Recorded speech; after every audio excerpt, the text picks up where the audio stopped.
in his first ever NFL action. All right, let's start this bad boy in the first quarter. 3rd and 9, Shedeur evading the rush and scrambling for a first down. Keeps the drive going for the Browns later on that drive. It's 3rd and 12. Hits Jamari Thrash, who tries to fight for a first down but comes up a yard short. Okay, Kevin Stefanski wants to see what Shedeur's got. In a 4th and 1 situation, empties the backfield. Shedeur.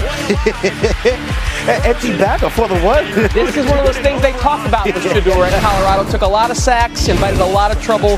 They do not convert the 4th down, turnover on down. 7-0 Carolina later in the game. First play of the second quarter, Shedeur off the play action. Rolls out and threads a beautiful pass. Now that's what he did too. Davis. He did a lot of that in Colorado for show. Game tied at 7. Later in the second, play of the day as Shedeur extends the play on 2nd and 12. Floats one beautifully to Luke Floria, who makes the wonderful one-handed catch. First down Browns. That drive would conclude with Sanders sidestepping the rush and throwing a dot to Caden Davis again. Second TD. The king, LeBron James, taking notice. He's loving it. Sanders, 14 of 23 for a $138 and 2 touchdowns. Browns win 30-10. Hey, Shedeur, how'd you feel in your first start? South Carolina gets it done. I'm gonna be honest, I wasn't nervous, so I didn't really have too much adrenaline. It was just getting comfortable. That's all it is. Plenty games before, like I was nervous, but I felt like I knew the answers to the test. So it's like when you feel unprepared, then you know, when you don't feel like you're ready for the moment. I know I'm ready for the moment. Did I play up to par? No, I don't feel like I did. But overall, the main goal was to win, and that's honestly what we did. Later in the show, you bet more on Sanders' first preseason start, I should say. Sam Acho has his impressions of the Browns rookie. Meanwhile, on the other side, another QB. Number 1 overall pick, Bryce Young. That's right. He played 12 snaps, 2 offensive series. That beautiful connection to first-round pick Ted McMillan for a 30-yard pass play. He was 4 of 6 for 58 yards and the only touchdown of the game for the Panthers. A lot of excitement around those two, and the same can be said about both fan bases for the Pats and Commanders. Mike Vrabel, his era has begun. And straight out the gate, you can tell it's going to be a different year in New England this year. Opening kickoff. 2nd-round draft pick Travion Henderson from the Ohio State University says, "I'm too fast, too furious. I'm too fast for y'all, man." Then he's 100-yard call for NFL Next Gen Stats. Henderson reached 21.0 miles per hour on that touchdown. That would have been the fastest TD all of last season for New England. It's 7-0. Drake May, you're up next. And in the first quarter, he reminds everyone that he's got some speed too, Tyler. 11-yard scramble for the first down. Didn't take a hit. We like to see that as well. 2 plays later, May finds Henderson. And I don't know about you, Tyler, but I'm drafting Henderson in fantasy this year. I was about to say, looks like both Henderson and May. Yeah, 9-yard catch and run. He had 3 catches for 12 yards. Moments later, 3rd and goal. May. Hey, you get a little more points for this if your quarterback runs for a touchdown. He went 3 for 5, 12 passing yards, and 16 rushing yards. Pats would end up winning big on a special day as the Tom Brady statue was unveiled. A 12-foot-tall monument, 412. That's the quick description from Tom Brady's new permanent presence at Gillette Stadium after his bronze statue was revealed Friday. The ceremony makes a good promise on what Robert Kraft said. He said he wanted to make this statue larger than life, just like Tommy is. Right now, I feel extremely honored, deeply grateful, and if I'm being honest, kind of old. I never dreamed I'd be standing here 2.5 decades later, made of bronze and frozen in time.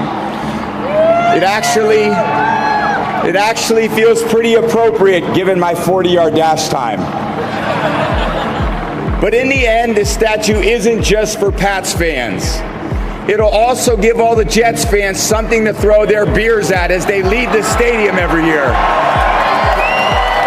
Probably in the second quarter. Maybe the third. Thank you, New England. I love you, and let's get ready to kick off the 2025 NFL season. Let's go! Fowler, senior NFL writer, and our buddy Sam Acho with us to talk about the Broncos because they love them there in Colorado. And Jeremy, I want to start with you here real quick. How are the Broncos trying to improve after what we saw last year one with Bo Nix and Sean Payton together? Yeah, Ty, well, that defense is flying around right now. They just had a joint practice with the 49ers. I heard they were highly impressive, so they should be one of the very best defenses in the NFL to try to contend with the Chiefs in the AFC West. And then on offense, Bo Nix and the Broncos want to start a little faster. I'm told even the last 2 years they felt like the offense has got off to a sluggish start. Nix a little bit last year just feeling his way out as a rookie. They feel like they're now equipped and they have more firepower with some of the draft picks that they added, so they can get a hotter start, get that ball down the field early and often. All right, let's turn to you now, Sam. What excites you most about the potential for this Broncos team this year? Well, it's Bo Nix's growth into stardom. Remember, Bo Nix spent some days in this offseason working with Drew Brees, so now he's getting the nuances of the offense. It's one thing to learn from a coach, another thing to learn from a Hall of Fame player who knows everything about this style of offense. So I can't wait to watch what Bo Nix does in his second year. He has competitive fire, which matches Sean Payton, but now he also has that understanding of what every read should look like from a veteran's perspective. Yes, that's what I can't wait to see. So it's the veteran experience from Drew Brees, but also the fire. You added Evan Ingram at tight end, so there's the weapons as well. There's a three-headed monster in Denver.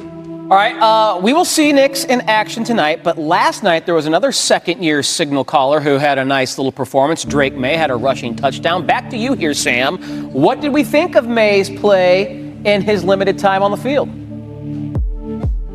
It was up and down. Yes, he had a great job with his legs rushing the ball, but also there was an early turnover, an early careless fumble. We saw some fumbles last season that I didn't really love, some careless plays from Drake May. And so there's highs and there's lows. The highs, as you see on your screen, are Drake May using his legs, especially when there's pressure in the pocket. He's an extreme high-level athlete. But some of the lows are the turnovers that you saw. Yes, it was limited time, but the fumbles, you want to wipe those away, especially in limited action in the preseason. All right, Jeremy, your turn now. What are the Patriots saying about what they want to see from May and his second season and that development? Yeah, so somebody I talked to with the team made an interesting point. They said he looks like an NFL quarterback now. Last year he was swimming with the terminology, trying to figure things out. The complexities of the game, they were tough for him early, but right now he feels comfortable in Josh McDaniels' offense so far. Sam mentioned the ups and downs. They're going to see a little bit of that, but a joint practice they had with Washington, he was really accurate, which was a good sign. So they feel like he's the leader they need. He's just got to deliver on the field now. All right, you two stay put because my boy Scooby wants to rap a bit about some of these NFL QBs. Yeah, J.J. McCarthy. He was in the same draft class as Drake May, but he didn't play all last season due to injury. It was a year ago this month when McCarthy tore his right meniscus in his knee during his first NFL preseason.